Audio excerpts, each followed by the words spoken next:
It's always something. Wow, you There look we go. marvelous. Looking Thank you. marvelous. Thank you. That Thank you. beard's looking it's looking hydrated. It's looking very well Oh, maintained. well, I appreciate that. It's not. Really. I So that's mean, great news. It's honestly probably the lighting in here. I'm in my guitar player Neil's like Twitch room. So he's got great lighting. So you it's gonna probably join doing him on the it. stream, play some Warzone, some Star Wars Squadrons, perhaps?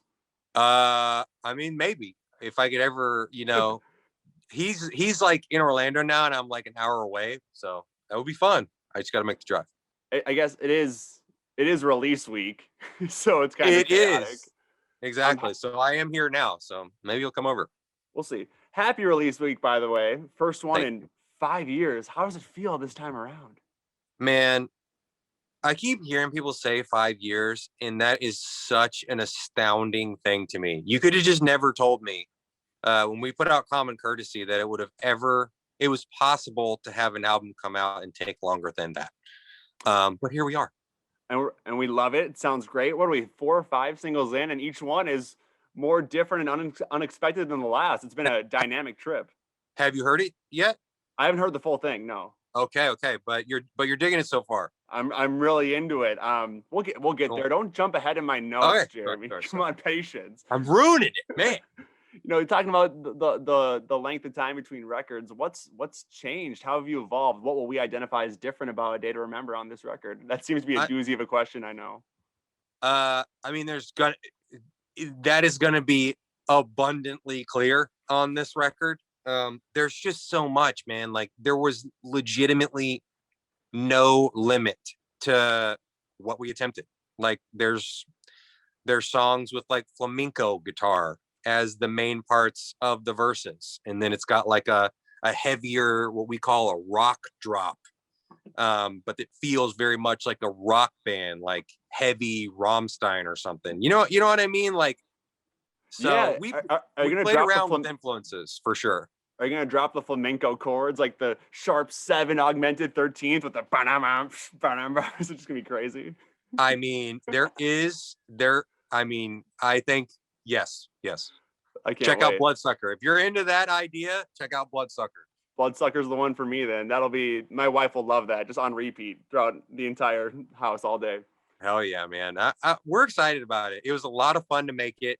And I think that shows through in the songs, in the songwriting, like even some songs that have like serious subject matter is still told from like a lighthearted, fun place. You know what I mean? There's a song about imagining like what would life be like if I won the lottery. You know what I mean? Like we can use that optimism in this modern time. that's how I was looking at it.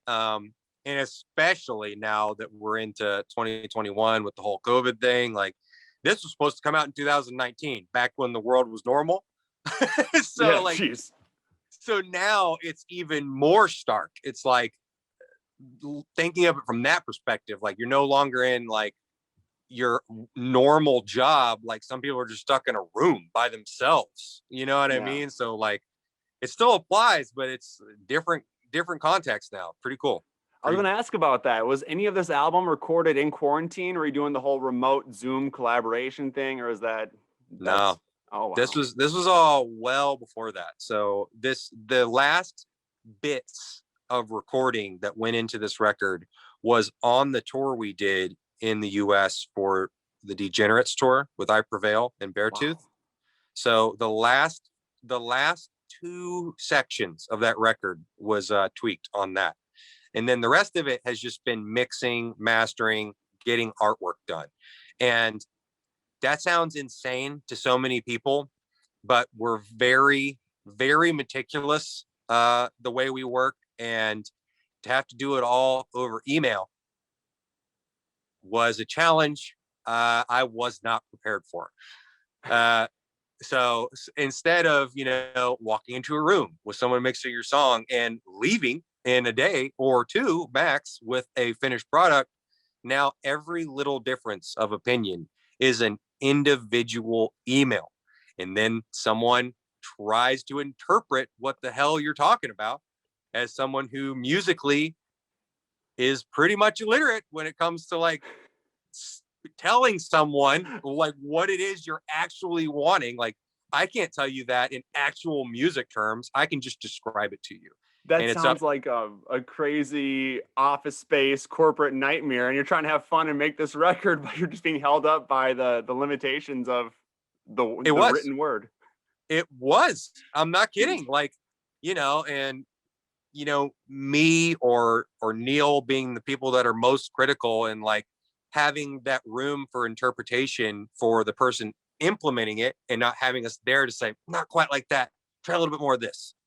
Not being able to do those little finessing things with people slowed us down.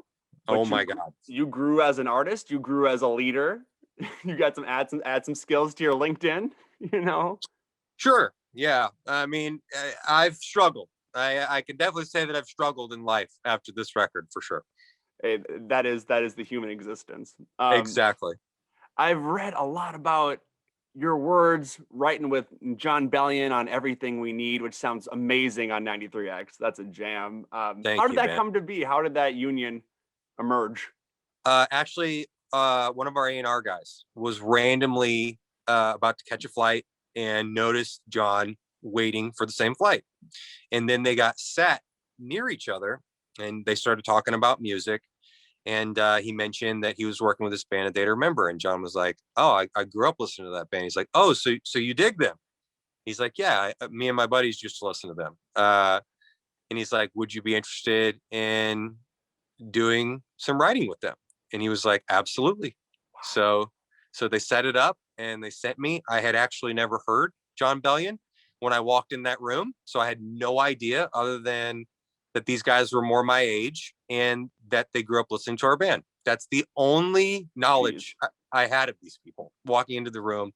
They treated me like people who thought I was cool. You know what I mean? So like that thought I was cool, but weren't weird.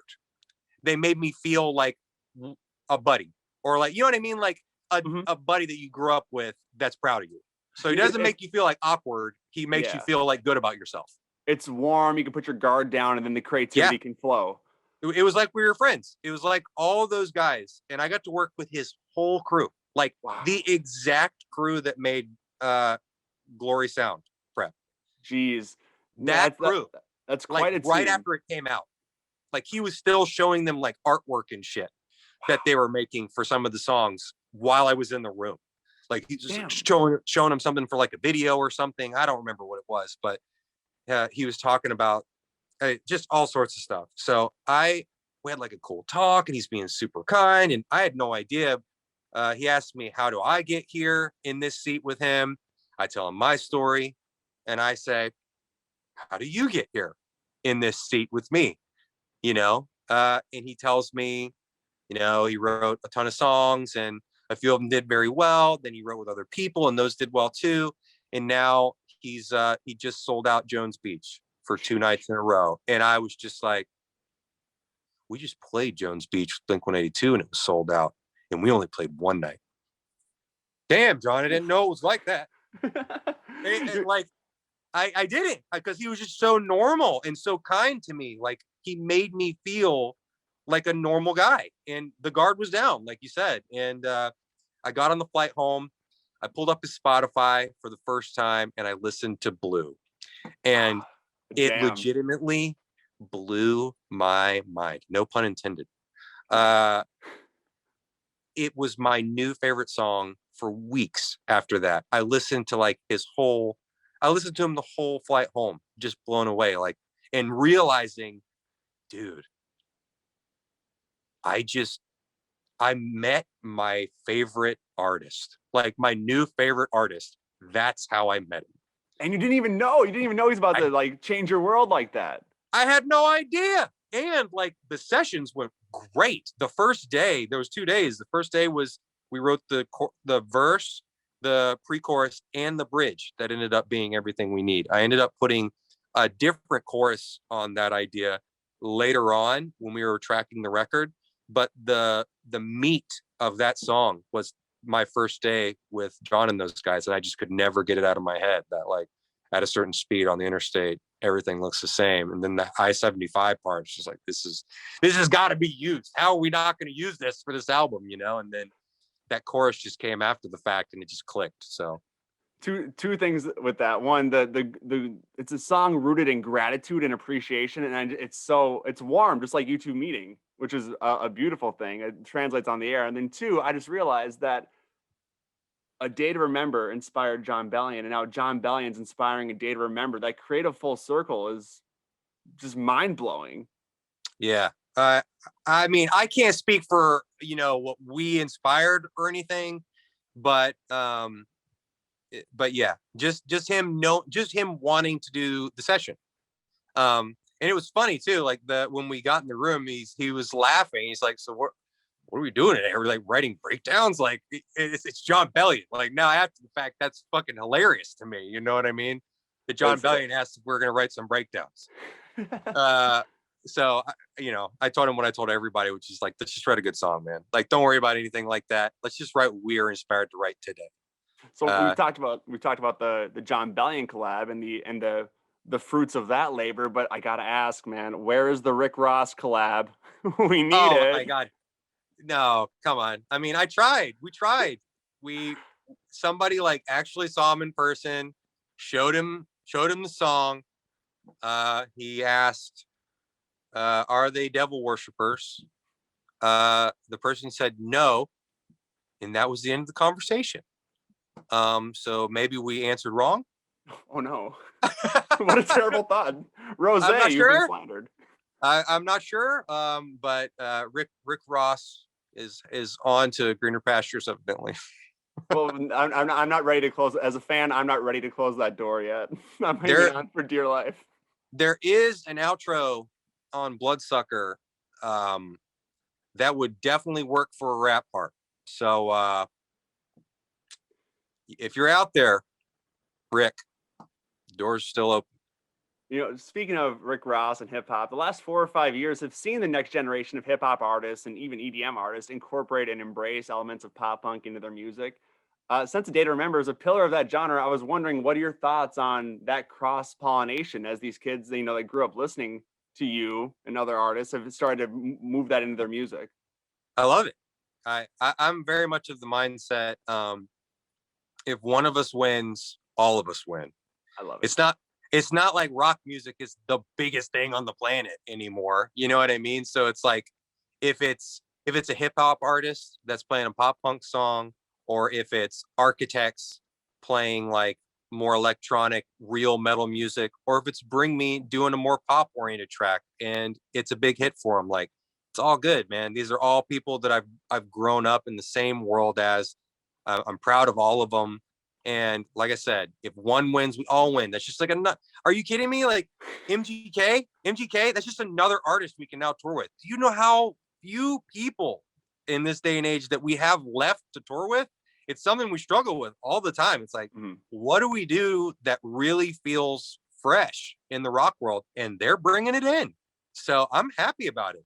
MGK, let's fucking tour, bro. I would love that. That would go so hard. Is there any forecast for, you know, we would love to see you in Minneapolis again. Are you feeling optimistic about it? I'm very optimistic about it. We don't have anything set in stone, but you know, we hear rumblings, you know, every other day, every other week, about maybe the end of the year, or, you know, even if it's like small events or something. Like, I'm just excited to do anything at this point. You know, musicians had the light switch just abruptly shut off. So, you know, and the vast majority of us, the way we make our money is the shows, the merchandise that people buy at the shows. So just to do anything would be nice. So it's very cool. I love that this record ended up coming out in 2021, because last year just felt a lot more bleak, you know, and this year there's a lot going on that makes you feel like, well, maybe. And I like living in that world. The record speaks that optimism, man. As we have this conversation with we as fans, as a fan and as fans in general, we can recognize and we know the high degree of care and intentionality you guys put into being creatively limitless and free of boundaries, and it's incredible. And it can be quite the creative task. So as we wrap up, I want to know, Jeremy, in your words, in your mind, what are you most proud of on your welcome? What am I most proud of, man? Oh, that's hard. I feel like there are more songs on this album that you could play at any point in time and it won't feel completely out of left field. I think there are more songs in this record that you could do that with than any previous. I think there's songs on there you could play at a party and people wouldn't even question it. You could play some of these songs in front of your grandparents and they're going to be like, I like that. You know what I mean? Like, I'm just telling you, like, we wrote the songs for you to play at like your friend's house that likes metal. We've wrote the songs that are like party pop punk stuff. I don't know that we have a lot of songs that like cross other bridges though, and I think that this record has a few of those potentially. So I'm excited to see if those land. It's a record I'm very proud of. So it's a hard question to answer for me. It's just a really freeing experience, honestly, and I hope it connects with people because man, if you like that, the doors are really blown open, and A Day to Remember could potentially be a band for life, bro. I mean, if this record works for us, like that means we can be inspired by whatever we want to be inspired by at all times, which means the combinations we could put together are limitless. If this record works for our fans and new people, you literally just gave us a job for life.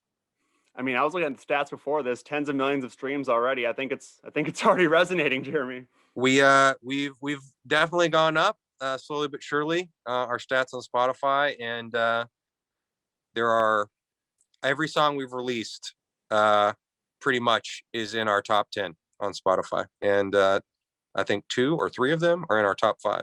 So That's last beautiful. record only had 1 in that. So Now we're about to I think it's off to a good start.